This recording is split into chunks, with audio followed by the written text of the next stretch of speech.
Now, let's shift our focus to supervised learning, which is quite different from the unsupervised approach we just discussed. In supervised learning, we're not leaving the machine to figure things out on its own. Instead, we act as a teacher guiding it. Take a look at these blocks. This time, you're given more information. Some of these blocks are labelled as square and others as circle. But what about this yellow block? How would you classify it?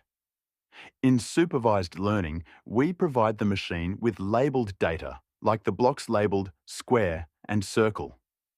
The machine then learns from this data, so when it encounters new data, like the yellow block, it can make a prediction or classification based on what it has learned.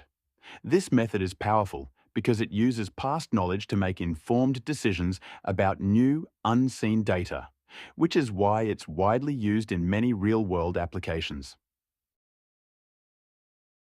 Here's another example to deepen our understanding of supervised learning. This time, the blocks have more specific labels like big square, big circle, and small circle.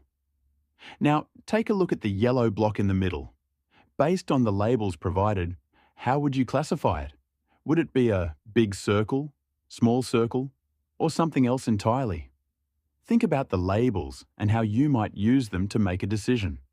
This exercise is just like what a machine does in supervised learning. It uses the labeled data it's been trained on to make predictions about new, unlabeled data.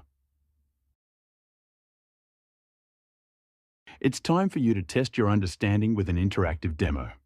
When you click the link, you'll be taken to a supervised learning demo in Claude. In this demo, you'll work with a set of training data where each shape is labelled as either Type A or Type B. Your task will be to classify new shapes based on what you've learned from the training data. As you go through the demo, pay attention to how the model makes decisions and how it applies the labels to new shapes.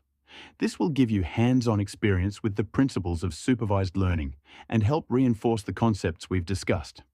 Once you've completed the demo, we'll regroup and discuss what you observed and any questions you might have.